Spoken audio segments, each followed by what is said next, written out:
السلام عليكم ومرحبا بكم في قناتكم يوميات موفرة جزائرية. وش حوالكم البنات؟ إن شاء الله تكونوا بخير وبصحة جيدة يا رب، ويلقاكم هذا الفيديو فرحانين ومهنيين. أول حاجة نبدأ بالصلاة والسلام على سيدنا محمد وعلى آله وصحبه أجمعين. جيتكم اليوم بروتين يوم الخميس حبيباتي كي نروح نقضي. هيا نصورت لكم القضية نتاعي ومن بعد جيت هنا نرتبه كل حاجة نحطها في مكانها الخاص بها. يعني عندي بلاصة تاع المواد الغذائية، يعني الناشفة كما المقارون التليتلي السكر، نحطهم في الخزانة حبيباتي، يعني دائما نبارطاجيها معاكم. واللي دائما يجيوني في التعليقات ويقولوا لي واش هو بيت الخزين وكيفاه مدايرته، ونقول لكم حبيباتي أنا ما مدايرش بيت الخزين.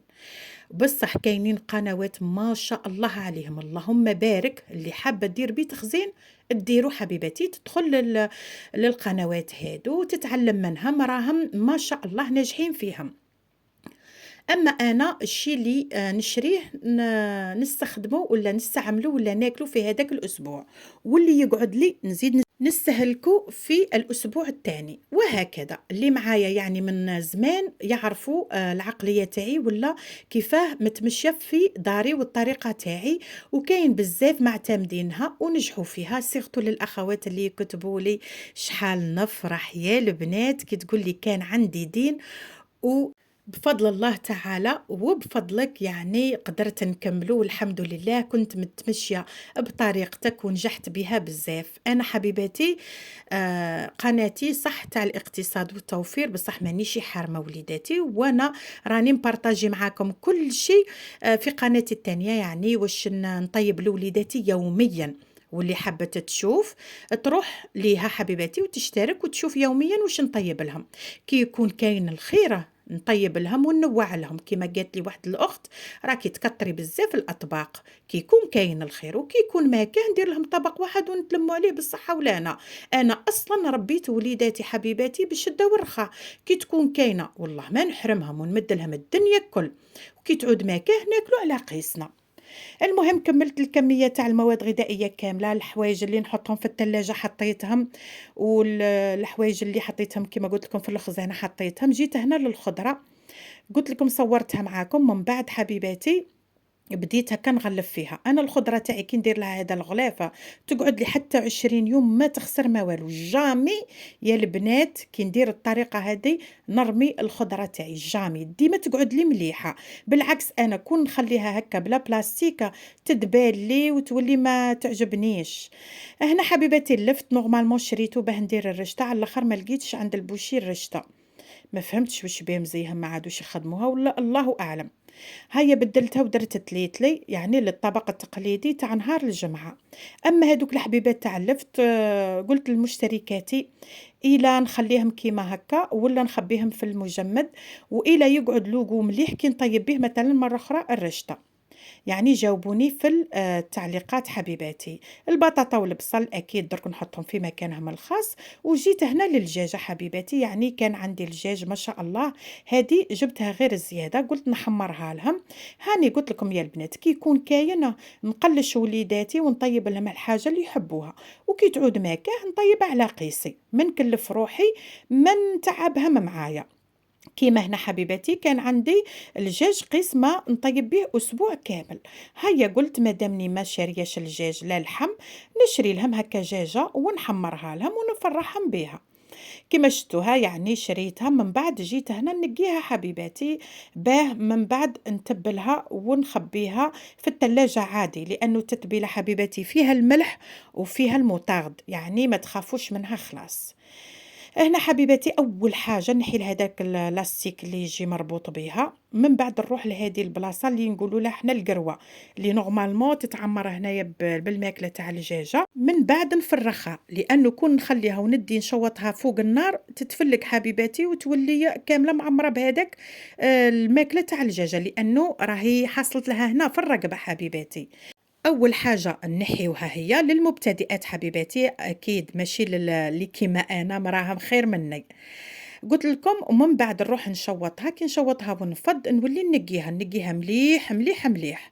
ومن بعد حبيبتي نحي لها هادو الزوائد، حنا نقولوا اللي طير بهم، لا هي الدجاجه ما طيرش بصح من داك ترفرف. هيا نحيوهم، حنا ما نحبوش ناكلوهم. وحتى الجزء هذا اللي في الرقبه حبيباتي نحيه على جال الموس اللي ذبح به هذا الذباح.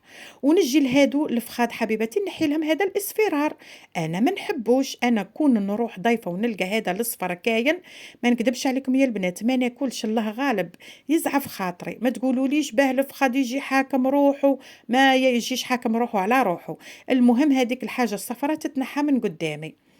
هذه هي حبيباتي. من بعد نقيها مليح مليح كما قلت لكم، وبعدها نحي لها كل حاجه زايده فيها ما نستهلكهاش. كيما هذه الشحمه نحيها حبيباتي، حتى الدفار هذاك ولا دفورتها ولا ما البيش شو نقولوا، نحيوها حبيباتي كيما هكا. كنا زمان نخليوها هكا على جال لا غارنيتور، سما شغل باه تجي هكا زعما الدجاجه باهيه درك عاد نحيها اي فكني، لا غارنيتور لا والو. هنا حبيباتي نزيد نجي لداخل تاعها نحي لها هذيك الريه تاعها، ونحي لها اي حاجه زايده فيها باه ما يطلقليش الدم تاعها من داخل وتولي الريحه فيها ماشي مليحه. هادو هما اللي الاشياء اللي كنت تخليهم يطلقوا الدم تاعهم بعد الدجاجه تاعنا تولي فيها ريحه احنا ما نحبوهاش. هيا هنا حبيباتي يديا هكا موسخين ومعمرين بالدجاج. عيطت على ولدي قلت له اروح جيب لي الملح. هيا كل مره يفرغ لي وانا نقول له زيد زيد زيد، قال لي يدي تجي تسرع. قلت له لا يا ولدي هذا وباه نغسلها برك ونعقمها. من بعد حبيباتي يعني نشللها مليح ومن بعد عاد نتبلها، هو ما يعرفش يا البنات. وما تقولوليش خدمتي على البوطاجي طول، شفتوني باللي كي نقيتها في الساشي. من بعد حبيباتي باه نقيها مليح وندلكها مليح ونعقمها مليح، لازم نحطها فوق البوطاجي. خي انا غسلته معقمته. هيا نخدم باريحيه، يعني نشارككم كل حاجه والبساطه تاعي. شوفوا غسلتها مره وزوز ثلاثه حتى الماء تاعها صفى، حطيتها في الكسكاس تقدر لي مليح باه كي نتبلها تحكم التتبيله تاعها. جامي تبلوا الدجاج وهو مشمخ، ما يحكم لكمش وما تجيكمش بنينه، لازم تشيح مليح مليح باه من بعد تتبلوها. هنا حبيباتي رجعت للتنظيفات، اكيد حطيت شويه تاع ايزيس وكميه مليحه من الجافيل، وبديت هكا ندير رغوه مليحه للبوطاجي. حبيباتي تقولوا لي وين هي الرغوه يا ام جزائريه؟ نقول لكم الله غالب، حنا الماء تاعنا مالح يعني يغلب الرغوه يطفيها. درك انا ومدايره رغوه ونشوف فيها ما شاء الله بصح يطفيها ليه ما يخليهاش يا حبيباتي. من بعد هنا حبيباتي كي نقيت هذيك الدجاجة وعقمتها وكل شي خليتها تنشف مليح مليح. وبعدها نولي نتبلها، اكيد التتبيله تاعها راح نبارطاجيها معاكم في الفيديو اللي راح نطيبها فيه هكا باه تجيكم المقاطع متسلسله. بصح اني من بعد تبلتها وغلفتها مليح وخبيتها في الثلاجة، ما تخسر ما والو، لانها كما قلت لكم تقريبا راهي معقمه بالملح والمطرد واسمها هادو مواد حافظه يحفظوها عادي جدا. هنا حبيباتي جيت باه نطيب العشاء، درت لوبيا قريني يا وطلقت واحد الكحوله. واش نقول لكم هذه تاع لومبالاج حبيباتي كارثه، كل مره نبدل نوعيه بصح نلقاها كارثه اكثر من اختها. هنا غليتها مليح مليح في الماء باه نحي لها لا كولور، من بعد صفيتها ومن بعد زدت غليت الماء وزدت فرغتها فيها وخلطتها باه نزيد نحي لها لا كولور كاش ما تجيني حمرا شويه يا البنات، سينو تجيكم كحله. تابعوا الطريقه هذه اللي تشري اللوبيا هذه تاع لومبالاج.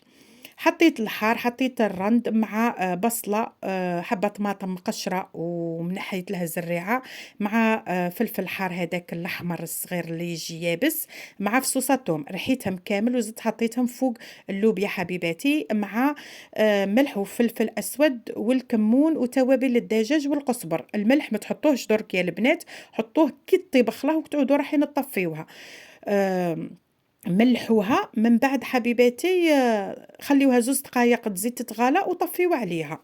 المهم حطيتها فوق النار طيب مع كميه من الزيت، تكون كميه مليحه لانه هذه اللوبيا تجي ميدمه باه تجي بنينه، لانه ما فيها لا لحوم لا والو. هي من المستحسن الطيب باللحم تاع البقري تجي بزاف بزاف بنينه، ولكن انا الجود بالموجود ما عنديش، ما رايحاش نحبس عندها، نطيبها عادي وجات تهبل في البنه. هنا حبيباتي درت معاكم كميه من الفلان كديسير يسمى يا اخي قلت لكم في القضيه نتاعي وتندخل الفلان في الديسير، لانه وليداتي يحبوه بالبزاف وحتى انا وسعدت نحبوه بزاف، سيرتو هذا الشوكولا كنت ما نذوقوش خلاص، عندي العام اللي فات والعام هذا عدت نموت عليه، كي ناكلو نسبن ونفرح بيه. حبيباتي شهيتكم في الجنة ساعته وفلان برك، بصح كي يعود يهدر عليه واحد هكا ويشكرو يتشهى هذاك الإنسان. بعد ما تقلات لي اللوبيا تاعي مليح مليح، هيا مرقتها بالما سخون وخليتها تكمل طيابها. هنا حبيباتي الفلان تاعي طاب، بعد ما هز هذيك الغليه حبيباتي وليت نقص له النار خلاص على نار قليله يا البنات، من بعد خليته 5 دقائق وهو يتغالى باه يجينا متماسك ويجينا بزاف بزاف بنين. هنا فرغتها في لي غامكان، واللي تحب الطريقه ولا الوصفه بادق تفاصيلها كاينه في القناه الثانيه اللي اسمها وصفات موفره جزائريه، رايحين تلقاو كل شيء على اصوله وبالمقادير تاعو. قلت لكم شريت شويه تاع الخبز وعندي شويه تاع الكسره، اللي حب ياكل الخبز ياكل، وليداتي يحبوا البقوليات بالخبز، والزوج الكريم لا ما كلاليش الخبز هاي كاينه الكسره نسخنها له ياكلها بالصحه والهنا. هنا حبيباتي كي هزت الغليه تاعها ريقليتها على نص ساعه، هذيك الساعه على نار قليله ماهيش قويه يا البنات باه طيب لي مليح. من بعد كيف فتحت عليها لقيت لاصوص شويه ماهوش خاطر، هيا قويت لها النار وخليتها تغاليت هكذاك واحد ال5 دقائق تلبى لاصوص وجات من اروع ما يكون. هنا حبيباتي وجدت صحن تاع سلاطه، كانت عندي شويه تاع قرنون، هيا زدت لها سلاطه حشيش مع زروديه، اسم اللي كان عندي حطيته حبيباتي. وجدت الطاوله بهذا الشكل، دائما وابدا بارطاجيها معاكم.